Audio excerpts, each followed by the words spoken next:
Amy, let me tell you about a magical place that is so exactly designed to be enclosed space, year-round fun for the whole family that I bet you already know what I'm going to say before I even say the name. Let's say it together on 3. 1, 2, 3.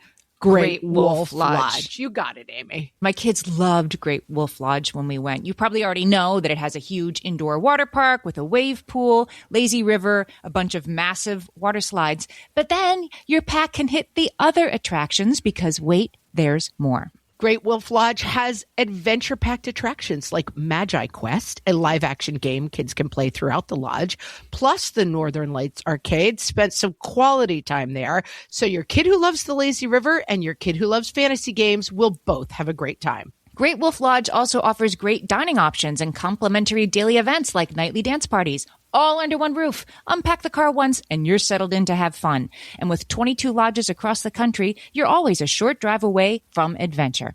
We've both had such great times at Great Wolf Lodge, so bring your pack together at a lodge near you. Learn more at greatwolf.com and strengthen the pack. Are we going home now? What fresh hell? Laughing in the face of motherhood. What is with this kid not enjoying Disney World? With Margaret Abels and Amy Wilson. And I have a kid who we would have 25 hours on. I slammed my finger at the door. A podcast that solves today's parenting dilemmas so you don't have to. We annoy people with how we make a lot of noise and take up a lot of space and won't stop talking.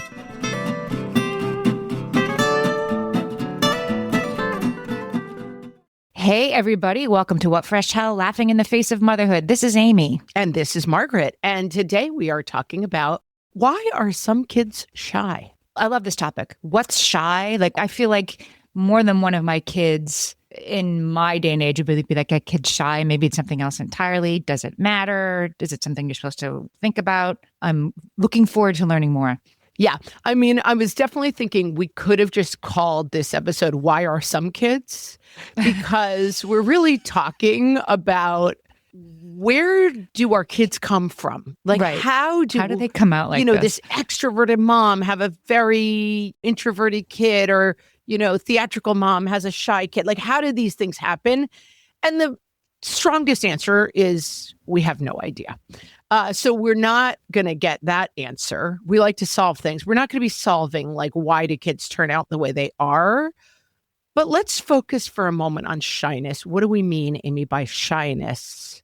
From Psychology Today. Shyness is a sense of awkwardness or apprehension that some people consistently feel when approaching or being approached by others. Shyness is a response to fear, and research suggests that although there is a neurobiology of shyness, the behavioral repertoire is orchestrated by a specific circuit of neurons in the brain. It is also strongly influenced by parenting practices and life experience. So it's just saying shyness is nature and nurture. Exactly. It's all the things. But I think it's interesting that they are getting into the neurobiology of personality, that some of this is truly, as you would say, baked in the cake, literally baked in the cake. Anybody who has the kid who always clung to their skirts or their pants at school, the kid who cried till Thanksgiving at preschool drop-off, I'm speaking from experience. It's just there. The buried face deeply in the neck whenever anyone tries to talk to them while you're holding them. The kids who don't, I wonder if this is a tell, because it's occurring to me that my kid who some people would call shy, which I think is kind of even an old-fashioned thing to call a kid, was also the kid who was the most afraid of characters at Disney World. Interesting. It's another kind of shyness. I don't really want to talk to grown-ups, and I definitely don't want to talk to Captain Hook. Same kid. And also, I think it changes over time. There is a biological imperative for stranger danger from 18 months to, I don't know exactly what it is. When they can start to move at all, I think it's around 10 months, kids start to have a little bit of, but I want my mommy, and that's to keep them alive. Stranger aversion. So that part is biologically imperative by age, right? That their instincts tell them stay close to the person whose smell I recognize. Don't go near the person whose smell I don't recognize, especially if that person happens to have a hook hand at Disneyland. That seems like a very reasonable. There's a lot wrapped up in the word shyness. Okay, right. There's also more of a character trait that is introversion. Being an introvert. Shyness and introversion are often mistaken for each other, but introversion reflects a preference for quiet and low stimulation environment. This is from Dartmouth Health, by the way. Shyness stems from social anxiety, and understanding the difference is key to effectively supporting children based on their needs. Okay, I got it. Yeah, introversion is I prefer quiet. I like things a little simpler and quieter, and shyness is please don't make me talk to that person. I have a stomach ache. It's different. Yeah. I'm an introverted extrovert, or I'm an extroverted introvert, or whatever. So this is all, your mileage may vary, but shyness is anxiety, is what I'm hearing this saying. That's what I am finding from reading about it, is that shyness has a basis in fear and introversion is like a preference. It's just a preference. Also, you have to think about like kids on the spectrum for whom communication is difficult. They may not be feeling fear or shyness, but they may not be able to express themselves well in social situations. So this is kind of, I think, an exercise in trying to like peel apart what's going on with these different expressions of self, but that some of that peeling apart is an intellectual exercise. Do you understand what I mean? Yeah, but I never really thought about not being able to make eye contact or preferring not to make eye contact. That's another thing that I think 20 years ago we would have pinned to shyness. That kid's shy. And now it's like that kid might be neurodivergent, and it's not coming from fear. It's coming from,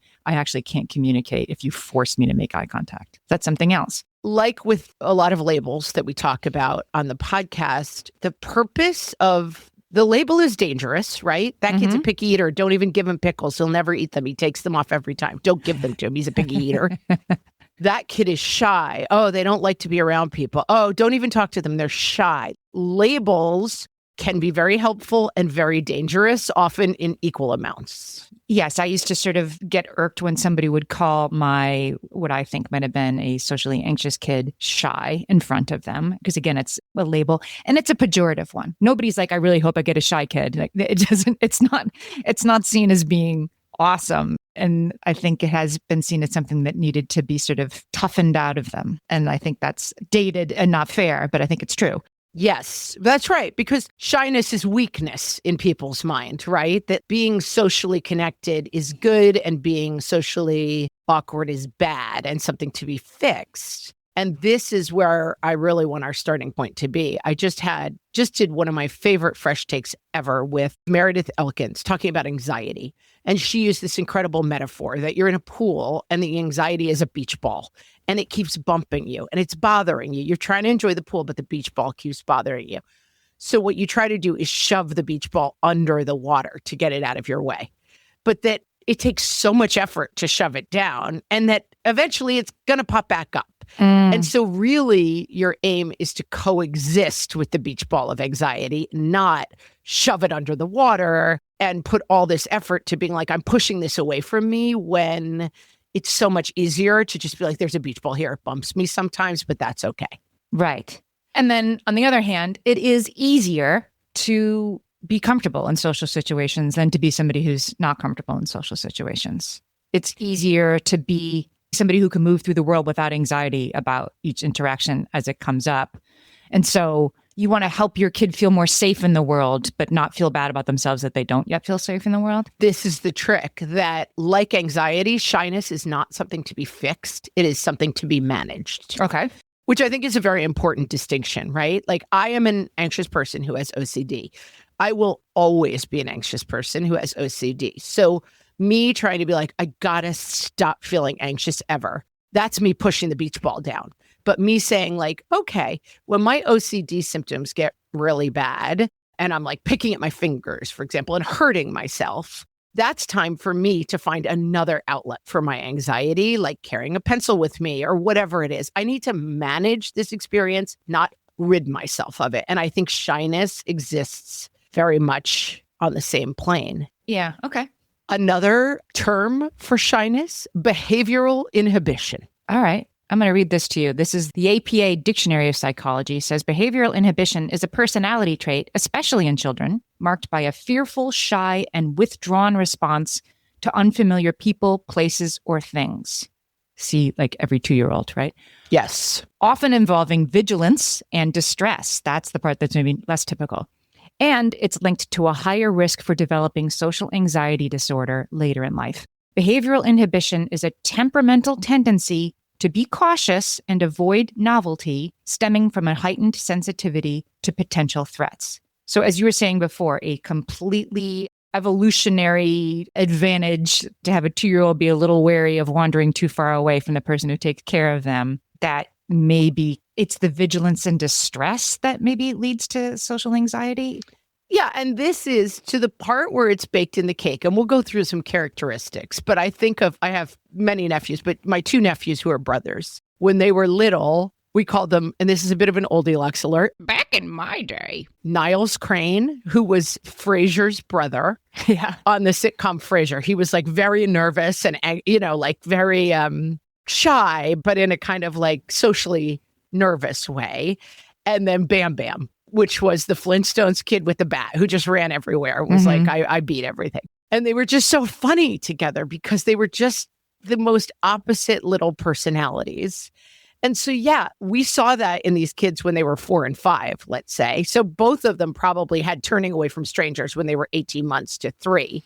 But as they're little kids, their personalities very much diverge. I have a much younger brother who, when he was little, my mother's brother, he still calls him Uncle No-No because my uncle and aunt took care of my little brother for the weekend when my parents were away. And I was like out in the world. I was an adult living on my own. Anyway, he like kept his eyes closed for the entire weekend and would just say, no, no, no. And they, he made it through the weekend and he's Uncle No-No. And we laugh about that. My brother is now a father himself and is able to freely move through the world. So I do want to say, like, if you do have the kid who closes their eyes every time a stranger comes in the room is something to support them through. It is not something to worry about. It is a typical spectrum of childhood behavior. So let's talk about key characteristics of behavioral inhibition. Okay. Fear/distress, feeling anxious or uncomfortable in new situations. Which literally everybody does, right? This is it. It's just some kids really feel this. True for everybody, really true for some people. Really true for some. And also really true for 18-month-olds through 3-year-olds universally. So we're talking about probably a little bit older than that. Withdrawal, stopping play and pulling back from unfamiliar people or objects. I saw this in my shy kid, quote unquote shy kid, that they would enter a preschool classroom and choose the area of the classroom where nobody else was playing.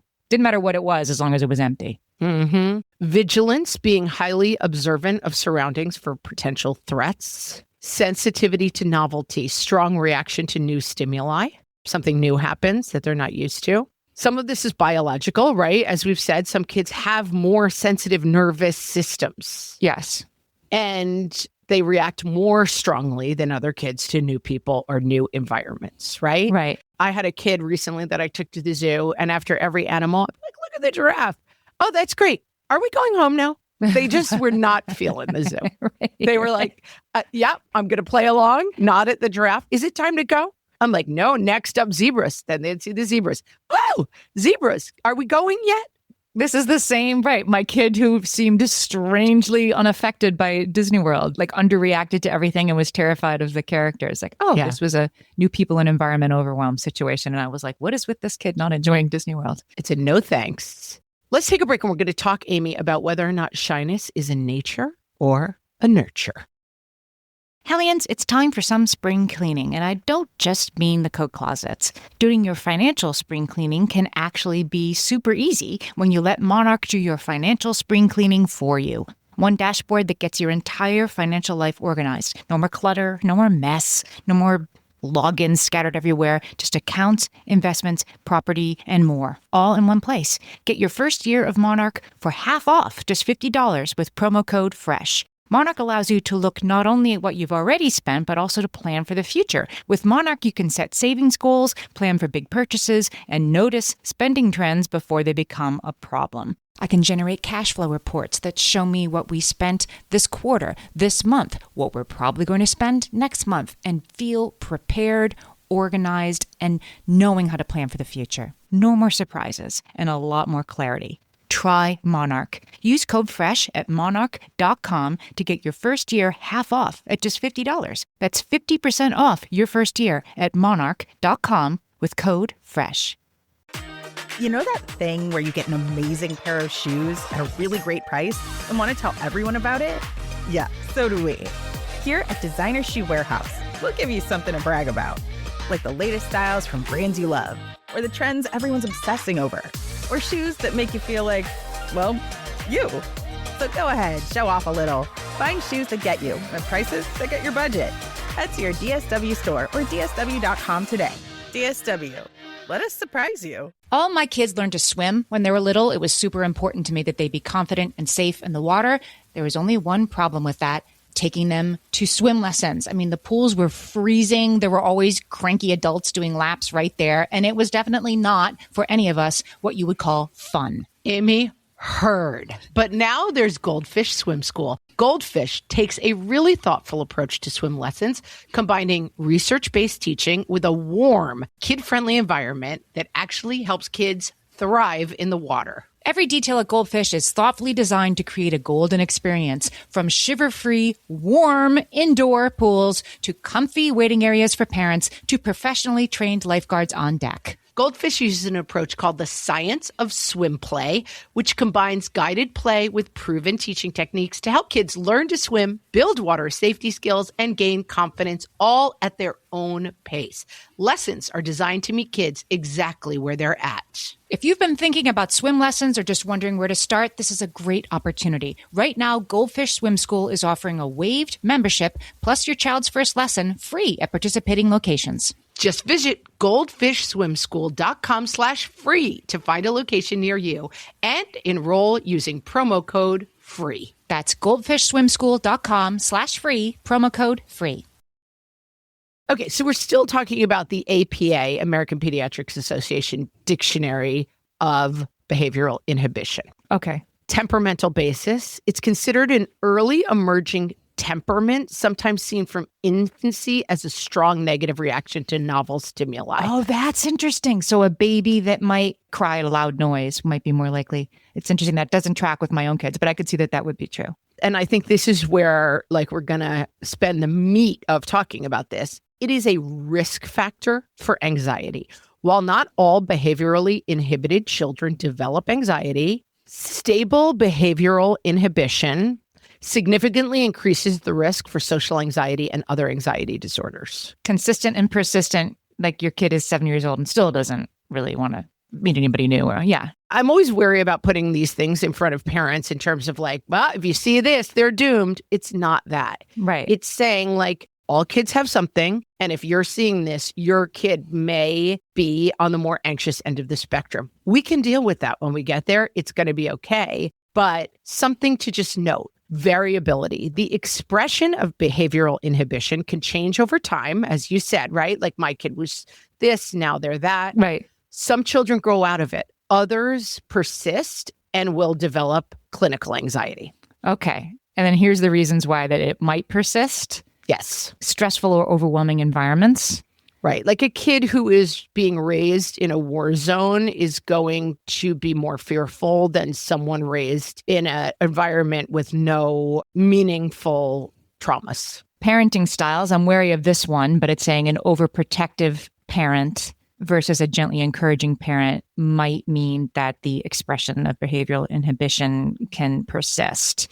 I don't know. Isn't that just like an anxious parent is going to have an anxious child because anxiety is inherited? I don't think so. And Meredith Elkins made this point really well. And it really stuck with me that in our effort, which is noble and right, to say we are not blaming moms ever for the outcome of their kids, and this is not your fault, that we don't want to skip over that parenting styles do have effects on children. We have to find the balance between if they have autism, it's because their mom was a refrigerator mother and they stunk, and being the way you parent has no outcome on your kids and every choice is equally valid. And I think that that's a place where you and I, as moms, sometimes overcorrect a little bit to be we're not here to blame moms. We are not here to blame moms. But what we're saying is, for things like shyness and shyness that leads to anxiety, there are ways that you can adapt your parenting for better outcomes, and that's fair. Yes. Point taken. And I'm thinking about this gently encouraging thing. I did not have a kid with selective mutism, which is when a kid Can speak, but chooses not to. chooses not to. One of my kids had a kid in their class who was selectively mute at school. I knew this. We had a birthday party in our home. Kids were little. I think it was a 5th birthday party. And they were all going around the circle and saying something they want. And I knew that this kid was selectively mute. And when it was their turn, I said, I'm going to make up a name. Jessica, what do you think? What do you think, we should sing about next? And I thought I was doing the right thing in the moment. Like, I'm just being gently encouraging. But here I was, like a stranger. She was in a strange place. And a stranger was like having everybody look at her. Now it's Jessica's turn. What should we sing about next? And I remember just the look of, fear in her eyes. And she eventually said something. And like, it's okay. The world continued to revolve on its axis and all. But I wonder if my well-meaning efforts, like, I'm just going to really help her in this moment, speak when she doesn't want to, was really the right response. Yeah, it wasn't probably. And it doesn't mean you're a bad person, a bad parent. You should never be allowed to throw birthday parties again and we all hate you. Right. But to say that being an extremely protective parent, for whatever reasons you have very good reasons to feel that you need to be extremely protective of your child. That came with you in your baggage, right? Right. But to acknowledge that children who have less free play and live in an extremely protective environment often have higher anxiety than children who do not is worthwhile information for parents. And we can take out the part where we're like, Amy, you really screwed up. That kid, it's all your fault. No. But you can say a restrictive and overprotected environment, conversely, because it kind of goes against what we're keeping our children safe by walking with them to the store, even though they're 13 years old, and clearing a path of obstacles for them. We're doing what we think is best. But what if we're actually, think about nutrition, right? That like, oh, I was told that eating 19 bananas a day is the way to go. You're actually making your potassium too high, and that's bad for your heart. Like, you're trying to do the right thing, but let experts come in and guide the choices that you're making because they have more information than you. Right. We skip the part where we're like, what kind of idiot eats 9 bananas a day? Your heart attack is your own fault. Yeah, what kind of idiot has a kid who's shy and you should do whatever you need to do to make them not shy? But it's just if you or someone experiences behavioral inhibition and it is something that can become very stable over time, you want to help that person gently push against it, not make sure your kid never has to talk to a stranger because they don't want to. Here's something I thought was really interesting that goes into my why are some kids category. I'd never heard this before. I thought it was super, super interesting from healthychildren.org. It breaks up 9 characteristics that make up temperament. Are you ready for them? Sure. Number 1, activity level, the level of physical activity, motion, restlessness, fidgety behavior that a child shows daily. Okay. Rhythmicity or regularity, the presence or absence of regular patterns for basic physical functions, appetite, sleep, bowel habits. That's really interesting. Rhythmicity. Your kid has a rhythmicity. Okay. Approach and withdrawal, the way a child first responds to new stimulus. People, situations, places, food, changes in routine, other transitions. Okay. Adaptability, how easily a child adjusts to change or a new situation. How well they modify their reaction. I would just say how they modify their reaction, not how well they modify their reaction, because it's just information. I wouldn't say like one is better than the other. Right. And you could have a kid who's supremely adaptable and who doesn't seem to care about anything and goes with the flow. Intensity, the energy level with which a child responds to a situation, positive or negative. So that's like, I slam my finger in the door. God knows I have a kid who would be like, ow, what's for dinner? And I have a kid who we would have 25 hours on. I slam my finger in the door. That's intensity. Mood, how positive or negative a child's words and behavior tend to be. Okay, their set point. Yeah. Attention span, the ability to concentrate and stay with a task. Obviously, distractibility is kind of the flip side of that. How easily they are distracted. And sensory threshold, the amount of stimulation required for a child to respond. This is so interesting because in my own family, the kid who other people would call shy most often, let me say it that way, like we get that feedback from other people, had an extremely high sensory threshold. So you would think that it would be like the kid who doesn't like loud noises or the kid who the baby who really cried when their diaper needed changing, whatever. That was not true for this kid. So it seems like these sliding scales can interact in many, many different ways. We'll put a link to this so that you can review it when you're not driving or doing laundry. But this is one person's opinion. This is not fact, but it is a theory that there is a way to kind of figure out your kid's starting point and temperament by judging these 9 areas. And I thought it was super interesting. And it is really important, I think, to approach these things as what we call morally neutral. That like being active or not active is not good or bad. Being reactive to sensory or not reactive is not good or bad. Having a positive or negative mood is not even good or bad. It's just saying, I definitely know we're going to the amusement park. Hooray, we're going. We've got our outfits on. We've got our sunscreen on. Here we go. We pull up to the gate. The amusement park is closed today. I can tell you before which of my 3 kids are going to respond which way, who I'm going to have to work with, who's going to be like, I guess we could go to Burger King instead and go to the playground. I have kids who are more adaptable or less, more reactive or less, tend to see things more positively or more negatively.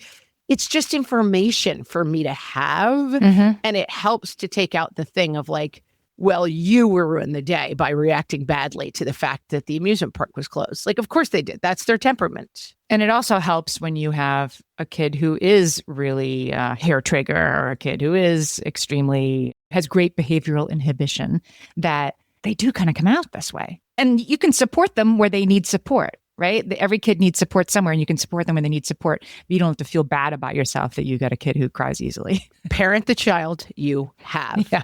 Here is Healthy Children's description of, now they define a bunch of temperaments, and this is the shy or slow to warm up, hesitant or shy child. Okay. These children tend to have moods of mild intensity, usually but not always negative. They adapt more slowly to unfamiliar surroundings of people.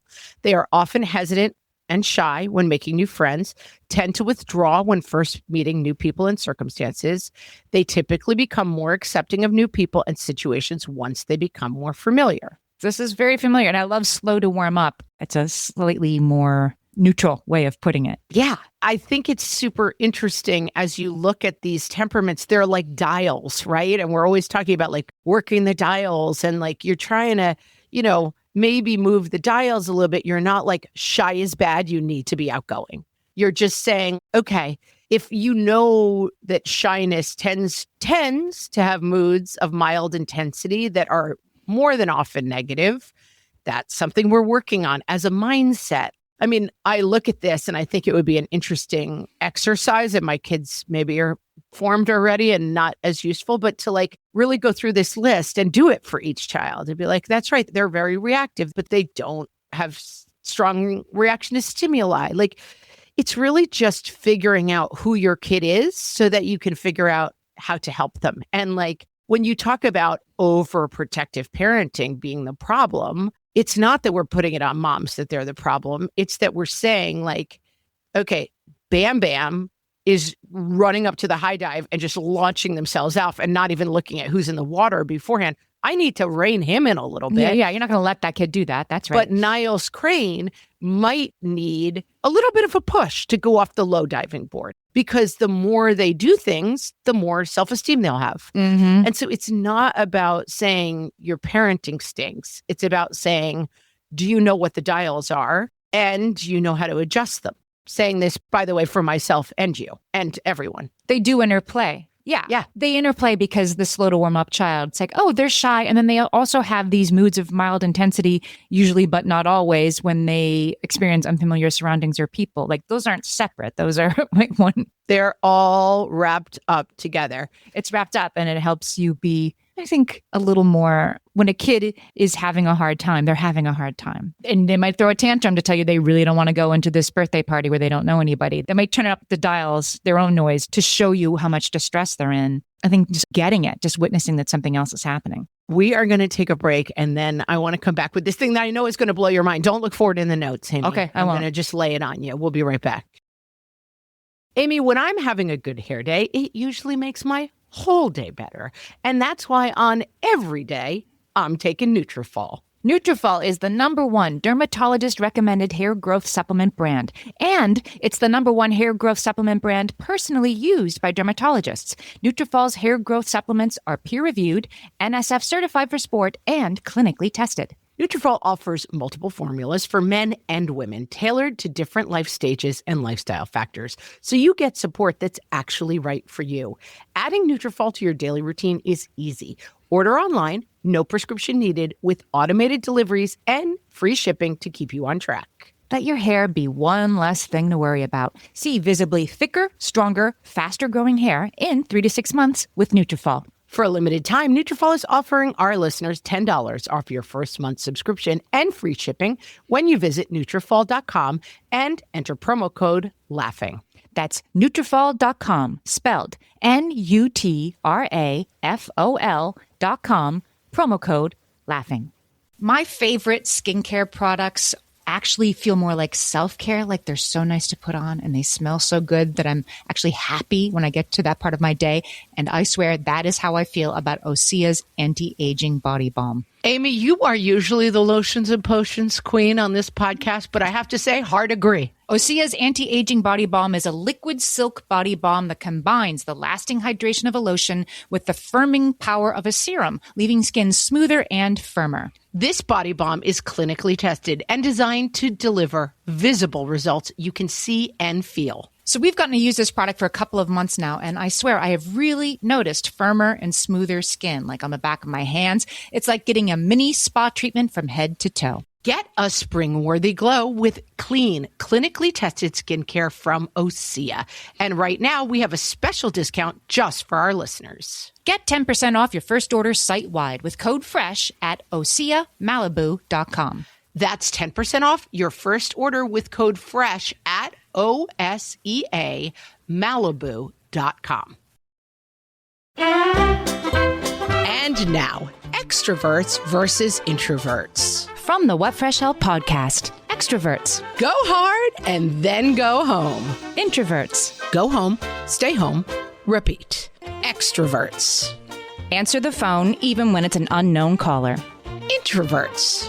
Mute calls from their husband and their mom several times a day. Extroverts. Worry that unforeseen events will cancel plans. Introverts. Worry that fully foreseen plans will happen and they will actually have to go. Extroverts. Energized by social situations. Introverts. Energized by going to parties and interacting solely with the host's pet. This has been Extroverts versus Introverts. From the What Fresh Hell podcast. So this is another thing that came up when I wasn't thinking about it, is how cultures value quietness and restraint. So this is a Medium article, another theory. This is not a factual basis, and people could argue this from different ways, but it's just another way to think, which I think is so interesting. The West, influenced by Greek philosophy on debate and oratory, talking is evidence of thinking.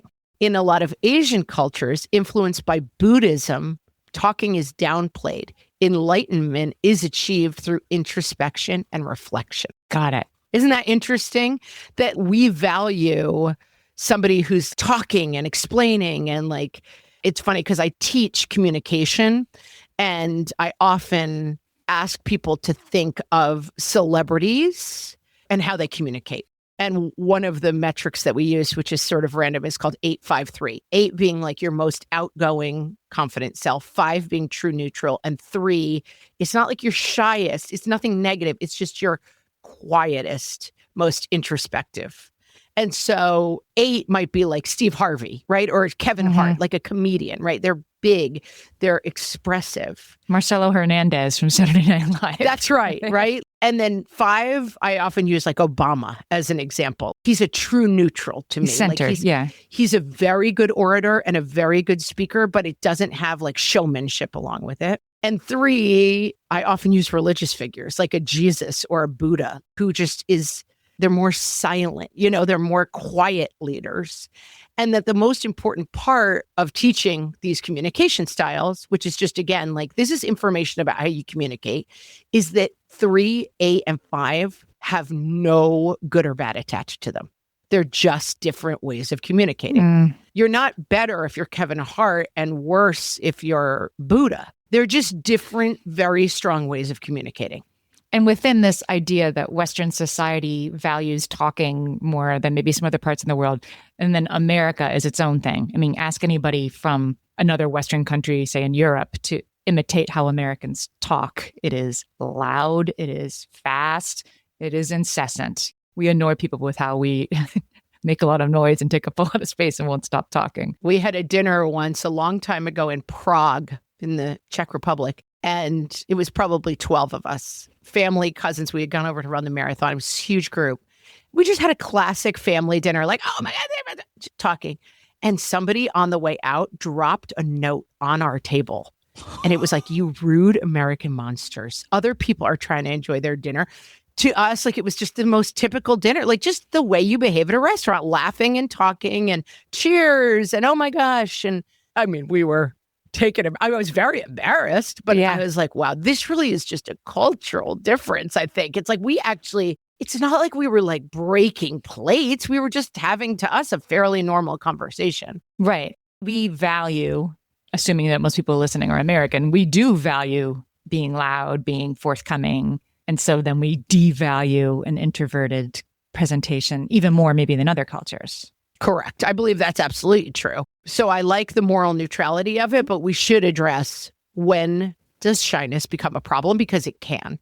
Because shyness, if it's fear-based, you want to try to address that fear. You don't want fear to be ruling your child's or your own actions. And we've also established that shyness can lead to anxiety problems and social anxiety disorder, which has the very awful acronym of SAD, as just seasonal affective disorder. SAD. When is shyness a concern? Asks the National Institute of Mental Health. Here are 3 signs that they want us to look for. Number 1, avoiding school or peers. So I know some people dealing with it, and we dealt with it in my own family. The person in my family who had school refusal, one of the least shy people I have ever met. They have a profession that involves public speaking. They're like very funny, like they hit at every party. But the school refusal was weirdly connected to like shyness. You want to look, as Meredith Elkins said about anxiety, where is it impacting your daily life, right? How is it affecting you? So when my OCD is like, okay, I'm going to rearrange the desk before I stand up, no big deal. When my OCD is I'm picking the skin off my fingers and or touching 9,000 things and late for meetings because I can't stop touching things, it's a problem. So you have to just look for areas where it's affecting you. So one of the things to look at is this, where is it affecting you? Another great gauge for when this is a problem is intensity. If you're seeing an intensity of distress or panic, you've got a problem. So avoidance, interference, and intensity are like 3 goalposts you should use to say, is this a temperament that is one of the many temperaments and is morally neutral? Or are we moving into an area where this has become a problem? Right. And it is also morally neutral to need support, to parent a kid with social anxiety, to get support. It is not a sign that you failed or that your kid is failing. It is a sign of your loving parenting that you recognize that this kid needs more support in this area. So we can give that support ourselves, and we'll run through this list from Childmind about helping shy kids. But also, if this is becoming a problem that is bigger than something you can handle, there's lots of professionals who can help you with this. Lots of books you can read. So if this is something that is at that point of avoidance, high intensity, or high interference, it might be time to talk to a professional about this and not just use this checklist that we're presenting you. But here are some ways we're going to help shy kids. Number 1, as we've talked about, avoid labels like shy in front of the child. You're so shy. Stop being so shy. Right. Oh, he's shy. He doesn't like to give hugs. Like with anything, picky eating, whatever it is. When you label a child, that label becomes heavy very quickly. Yeah. And maybe share this episode if you have somebody in your family who doesn't get that they're not supposed to do that. Yeah, it's a good idea. Prepare kids for situations in advance. Again, why are kids? This is not just shy kids. This is kids with food aversions. This is kids who are on the spectrum. We're going to go there. There's going to be 12 people there. You can talk to one or none. Here's why this might be difficult, why this might not be difficult. Again, we're trying not to add difficulties, but preparation helps kids with anxiety, with all sorts of different things. There's going to be pizza there. I know you don't always like to eat pizza. If you feel ready to try it, great. If not, I brought a ham sandwich in my bag, whatever it happens to be. Right.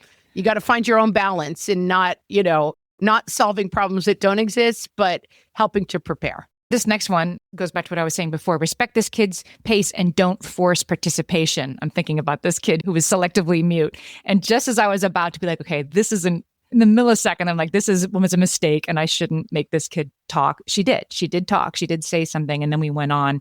But I learned from that, like thinking you're going to help this kid by forcing them to talk is not the best approach. No, and this is something you're going to have to figure. We can't actually tell you how to parent your child. Right. But it might look like, do you want to share today? Right. Head nod. Okay, we'll move on. So you don't skip her because you're like, oh, this kid doesn't talk, I'll skip her. You just always put it in their path. Here, we're having eggplant parmesan for dinner. Put on your plate. If you don't like it, there's a roll there, but we're not going to stop offering you. Right. Praise effort, not performance. This one is, again, why are kids? This is a great thing. I love how you went to the end of the board and you looked in the water. That was a big step for you. Normally, you don't even go past the steps. I saw that you got all the way to the edge. Like, wow, you're really trying. You're really challenging yourself. That's so impressive to me. We're praising the effort, not you didn't jump in the water, so you failed. Right. No ice cream for you today. And then you can talk about coping skills, deep breathing, scripts for introductions. There's great books out there aimed at kids like this that have scripts that you can read with your kids, talk to your kids about, what should you say if somebody at the Boy Scout meeting asks you what you like to do? I wonder what you would say. Talk about it on the way. So helpful. You've also talked about practicing meditation and other breathing exercises. There's a GIF. You can find it anywhere. Some people say GIF, but I've used it with all my kids. You can Google breathing GIF. And it's like a little window that like opens and closes. It's like match your breathing to this. And I have some kids who, when they feel out of control, saying calm down is not helpful. But if I pull that GIF out and I'm like, I just want you to breathe along with this. Breathe in, breathe out with the picture. Simple things that can really help before you find yourself in the situation. Sometimes things like finding a buddy, right? And this, you've said that you've had people reach out. I've reached out. Hey, at the birthday party, your kid is the only other kid my kid knows. Can you have your kid look out for my kid a little bit in this situation? I wouldn't do this all the time. I think kids have to figure this out on their own, but like, it's okay. Mm-hmm.